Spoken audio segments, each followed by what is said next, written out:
to Early Childhood Learning Bytes. So excited that you are here with us. I am your guest host for the day, Heidi Mendenhall, and I am really looking forward to talking all things language and literacy. So we know you're busy. We know you need quick, targeted information so that you can do your best work building our youngest brains.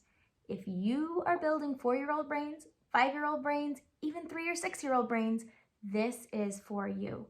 We are going to dig into that topic that we all know is so powerful and critical for our kiddos, language and literacy. If you are a TK teacher, preschool teacher, kindergarten teacher, you know that you cannot separate language and literacy. They are inextricably combined. And as one increases, so does the other.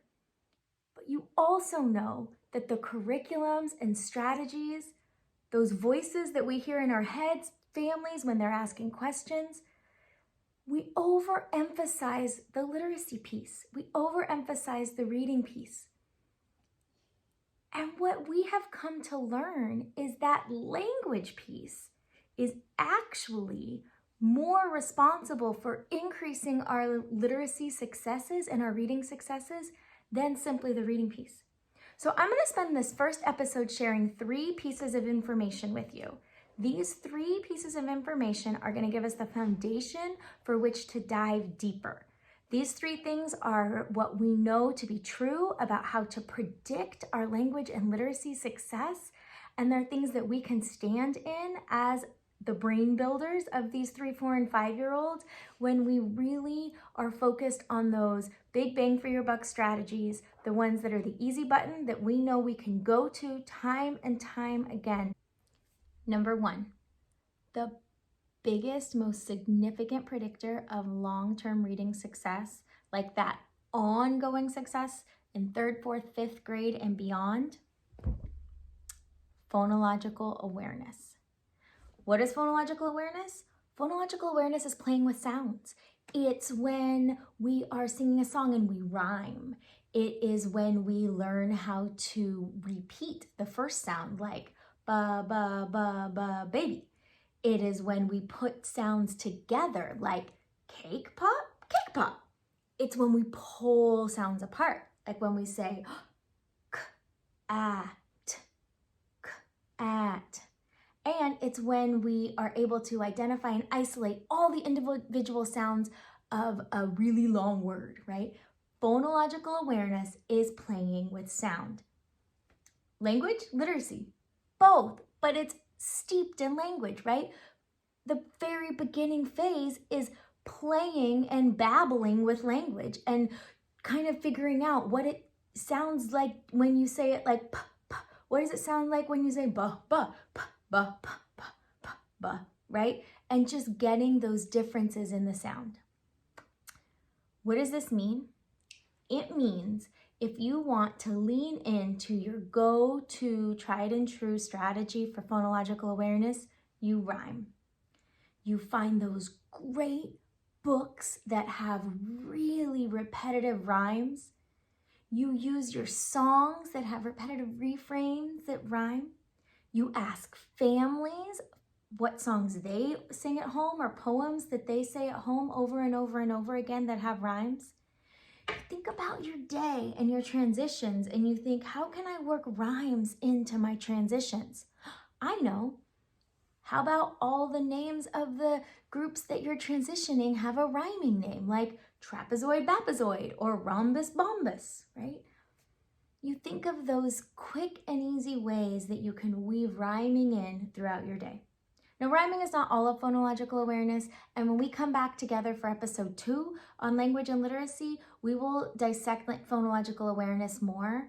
But if you just do one thing, weaving and rhyming really will influence how your children become aware of sound, how they become able to play with sound, and then how they practice it over and over again, really giving them that foundational base that we know will support long-term successful reading. That's number 1. Number 2 is that while we know that phonics has a lot to do with fluency, meaning the sounds that each letter makes and the connection between that, and fluency, the quickness of with which how we read, and the comfortability with how we read and how smooth we read. What has even more to do with it is comprehension. Comprehension is how we make meaning of the story. It's how we hang on to that beginning, middle, end of the story. And when we're looking at how, not only the success of readers in their quickness and their correctness, but how they use reading, how they're using it to further their own knowledge or learning, or ask questions or get curious with regards to like science and engineering, we see that comprehension plays a huge role in this. How do we start comprehension? With listening and speaking, with having conversation. We teach children how to hold on and make meaning of stories first by our oral language and our oral stories.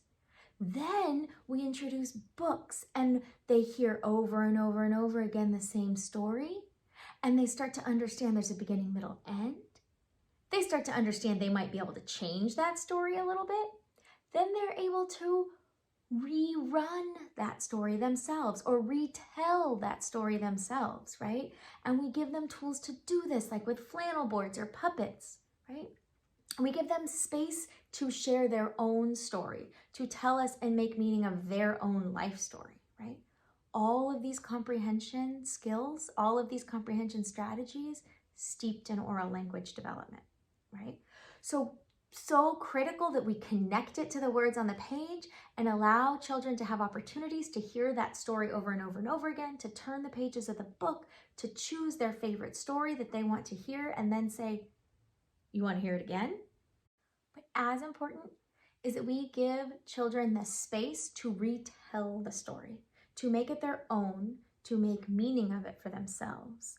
This builds the foundation for comprehension. Number 3, home language matters.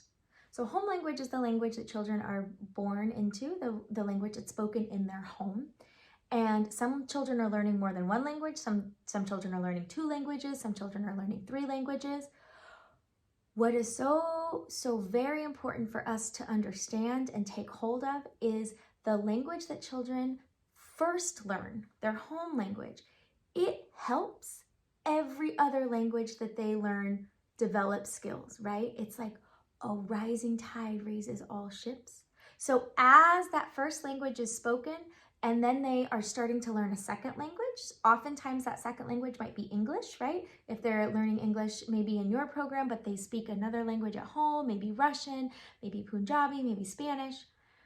As they are learning English, it is critical that their home language also be supported. The vocabulary they learn in their home language, it directly transfers over to English, and any second language. The skills in phonological awareness that they learn in their home language, direct correlation for the most part to English. There's a few caveats there, but in general, the skill set transfers. Their ability to make meaning, how they connect to things, steeped in their home language and transferring over to English. So what that means for us is that we need to ask questions, we need to be the learner, we need to understand their home language practices and skills so that we can support that in the classroom as we are also layering on the support of English. If you are so gifted that you speak that child's home language, then it is critical that we speak that home language with the child and we increase their vocabulary and experiences in their home language. If you don't speak the child's home language, there are very simple things you can do that increase that home language access that directly support second language. 2, right off the bat, get literature, books, picture books, stories, poem books in that home language, right? So flood your classroom library with all the languages that children speak at home. You can do this for, very cheaply on different websites. You can check them out from the library. You can print off stories. And 2, label your classroom in all the languages that the children speak at home. This might mean some classrooms have 7 labels, and while logistically that might take some doing and figuring out how to, make the space, it is so critical. just those two things, we know by some of the most current research that there is direct correlation then to the language development in English and the home language. So we don't have to be fluent in the home language in order to be able to support that, lift it up so that English also is rising. And like we just talked about, language is so important that as that language development rises in English, so too will literacy and comprehension. Okay? So those three things, if we think about what we can take away, what we can just really think on, what is one thing I can do? If you can rhyme in classrooms, if you can give children space to retell a story, and if you can recognize the home language in the classroom via literature and labeling and speaking, if you're so gifted, these three things, what do you know, they're 3 R's, right? 3 R's, rhyming, retell, recognize language, will be doing great strides for supporting language and literacy. So that's it. That's your early childhood learning bites for the day. So grateful that you joined us. These are 3 things you can do tomorrow when you're with children. If you're listening at nap, there are 3 things you can do after nap, right? So we know you're busy. We're grateful for your time. And we just urge you to think about those easy button strategies that make a really big difference. I'm Heidi Mendenhall, and thanks for joining us on Early Childhood Learning Bites.